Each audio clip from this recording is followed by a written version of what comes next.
اعوذ باللہ من الشیطان الرجیم بسم اللہ الرحمن الرحیم وسارعوا إلى مغفرة من ربكم وجنة عرضها السماوات والأرض أعدت للمتقين، اور اپنے رب کی بخشش کی طرف اور اس جنت کی طرف دوڑو جس کا عرض آسمانوں اور زمین کے برابر ہے، جو پرہیزگاروں کے لیے تیار کی گئی ہے۔ مال و دولت دنیا کے پیچھے لگ کر آخرت تباہ کرنے کی بجائے اللہ اور رسول کی اطاعت اور اللہ کی مغفرت اور اس کی جنت کا راستہ اختیار کرو جو متقین کے لیے اللہ تعالیٰ نے تیار کیا ہے۔ چنانچہ آگے متقین کی چند خصوصیات بیان فرمائی ہے۔ الذين ينفقون في السراء والضراء والكاظمين الغيظ والعافين عن الناس والله يحب المحسنين، جو لوگ آسانی میں اور سختی کے موقع پر بھی اللہ کے راستے میں خرچ کرتے ہیں، غصہ پینے والے اور لوگوں سے درگزر کرنے والے، اللہ نیکوکاروں سے محبت کرتا ہے۔ محض خوشحالی میں ہی نہیں، تنگ دستی کے موقع پر بھی خرچ کرتے ہیں۔ مطلب یہی ہے کہ ہر حال اور ہر موقع پر اللہ کی راہ میں خرچ کرتے ہیں، یعنی جب غصہ انہیں بھڑکاتا ہے تو اسے پی جاتے ہیں، یعنی اس پر عمل نہیں کرتے اور ان کو معاف کر دیتے ہیں جو ان کے ساتھ برائی کرتے ہیں۔ والذین اذا فعلوا فاحشة او ظلموا انفسهم ذکروا اللہ فاستغفروا لذنوبهم ومن يغفر الذنوب الا اللہ ولم يصروا على ما فعلوا وهم يعلمون، جب ان سے کوئی ناشائستہ کام ہو جائے یا کوئی گناہ کر بیٹھیں تو فوراً اللہ کا ذکر اور اپنے گناہوں کے لیے استغفار کرتے ہیں۔ حقیقت میں اللہ تعالیٰ کے سوا اور کوئی گناہوں کو بخش سکتا ہے نہیں، اور وہ لوگ باوجود علم کے کسی برے کام پر اڑ نہیں جاتے، یعنی جب ان سے بتقاضائے بشریت انسان ہونے کے ناطے کسی غلطی یا گناہ کا ارتکاب ہو جاتا ہے تو فوراً توبہ استغفار کا اہتمام کرتے ہیں۔ اولئک جزاؤہم مغفرۃ من ربہم وجنات تجری من تحتها الانہار خالدین فیہا ونعم اجر العاملین، انہی کا بدلہ ان کے رب کی طرف سے مغفرت ہے اور جنتیں ہیں جن کے نیچے نہریں بہتی ہیں، جن میں وہ ہمیشہ رہیں گے۔ ان نیک کاموں کے کرنے والوں کا ثواب کیا ہی اچھا ہے۔ قد خلت من قبلكم سنن فسیروا فی الارض فانظروا کیف کان عاقبۃ المکذبین، تم سے پہلے بھی ایسے واقعات گزر چکے ہیں، سو زمین پر چل پھر کر دیکھ لو آسمانی تعلیم کے جھٹلانے والوں کا کیا انجام ہوا۔ جنگ احد میں مسلمانوں کا لشکر 700 افراد پر مشتمل تھا، جس میں 50 تیر اندازوں کا ایک دستہ آپ نے عبداللہ بن جبیر رضی اللہ عنہ کی قیادت میں ایک پہاڑی پر مقرر فرما دیا اور انہیں تاکید کر دی کہ چاہے ہمیں فتح ہو یا شکست، تم یہاں سے نہ ہلنا، اور تمہارا کام یہ ہے کہ جو گھڑ سوار تمہاری طرف آئے تیروں سے اسے پیچھے دھکیل دینا۔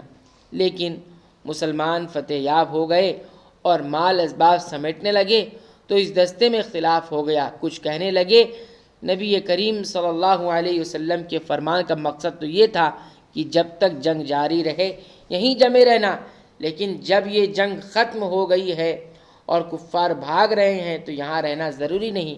چنانچہ انہوں نے بھی وہاں سے ہٹ کر مال و اسباب جمع کرنا شروع کر دیا۔ نبی کریم صلی اللہ علیہ وسلم کے فرمان کے مطابق وہاں صرف 10 آدمی رہ گئے، جس سے کافروں نے فائدہ اٹھایا اور ان کے گھڑ سوار پلٹ کر وہیں سے مسلمانوں کے عقب میں یعنی پیچھے جا پہنچے اور اچانک حملہ کر دیا، جس میں مسلمانوں میں افراتفری مچ گئی، جس سے مسلمانوں کو قدرتی طور پر بہت تکلیف ہوئی۔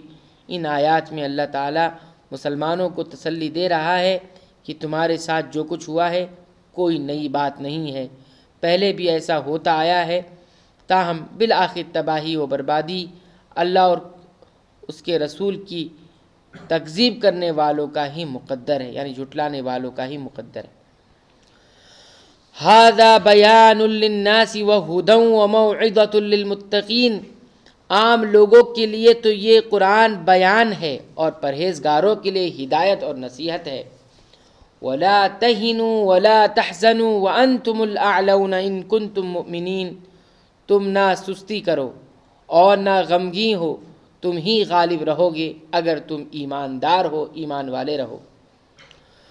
گزشتہ جنگ میں تمہیں جو نقصان پہنچا ہے اس سے نہ سست ہو اور نہ اس پر غم کھاؤ، کیونکہ اگر تمہارے اندر ایمانی قوت موجود رہی تو غالب اور کامران تم ہی رہو گے۔ اس میں اللہ تعالیٰ نے مسلمانوں کی قوت کا اصل راز اور ان کی کامیابی کی بنیاد واضح کر دی ہے۔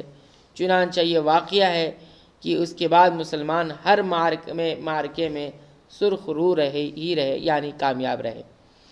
إن يمسسكم قرح فقد مس القوم قرح مثله وتلك الأيام نداولها بين الناس وليعلم الله الذين آمنوا ويتخذ منكم شهداء والله لا يحب الظالمين۔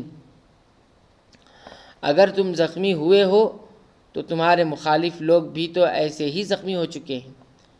ہم دنوں کو لوگوں کے درمیان عدلتے بدلتے رہتے ہیں۔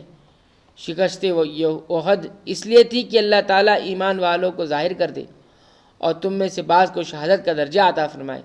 اللہ تعالیٰ ظالموں سے محبت نہیں کرتا۔ ایک اور انداز سے مسلمانوں کو تسلی دی جا رہی ہے کہ اگر جنگ احد میں تمہارے کچھ لوگ زخمی ہوئے تو کیا ہوا، تمہارے مخالف بھی تو جنگ بدر میں اور احد کی ابتدا میں اسی طرح زخمی ہو چکے ہیں، اور اللہ کی حکمت کا تقاضا ہے کہ وہ فتح و شکست کے ایام کو بدلتا رہتا ہے، کبھی غالب کو مغلوب اور کبھی مغلوب کو غالب کر دیتا ہے۔ وَلِيُمَحِّصَ اللَّهُ الَّذِينَ آمَنُوا وَيَمْحَقَ الْكَافِرِينَ، یہ بھی وجہ تھی کہ اللہ تعالیٰ ایمان والوں کو بالکل الگ کر دے اور کافروں کو مٹا دے۔ احد میں مسلمانوں کو جو عارضی شکست ان کی اپنی کوتاہی کی وجہ سے ہوئی، اس میں بھی مستقبل کے لیے کئی حکمتیں پنہاں تھیں، یعنی پوشیدہ تھیں، جنہیں اللہ تعالیٰ آگے بیان فرما رہا ہے۔ ایک یہ کہ ایمان والوں کو ظاہر کر دے، کیونکہ صبر اور استقامت ایمان کا تقاضا ہے۔ جنگ کی شدتوں اور مصیبتوں میں جنہوں نے صبر اور استقامت کا مظاہرہ کیا یقیناً وہ سب مومن ہے۔ دوسری یہ کہ کچھ لوگوں کو شہادت کے مرتبے پر فائز کر دے۔ آخر دونوں کا مطلب گناہوں سے پاکی اور خلاصی ہے۔ اور جو مترجم جنہوں نے اس قرآن کریم کا ترجمہ کیا انہوں نے پہلے معنی کو اختیار کیا ہے۔ چوتھی یہ کہ کافروں کو ہٹا دے اور اس طرح کی وقتی فتح یابی سے ان کی سرکشی اور تکبر میں اضافہ ہوگا اور یہی چیز ان کی تباہی و ہلاکت کا سبب بنے گی۔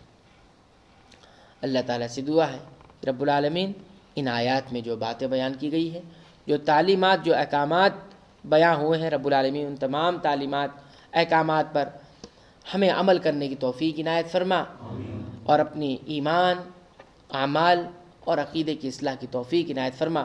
رب العالمین تو قرآن حکیم کو ہمارے دلوں کی بہار بنا دے۔ رب العالمین تو قرآن کریم کو ہمارے سینوں کی روشنی بنا دے۔ رب العالمین تو قرآن حکیم کو ہمارے غموں کو، پریشانیوں کا علاج بنا۔ آمین۔ وآخر دعوانا ان الحمد للہ رب العالمین۔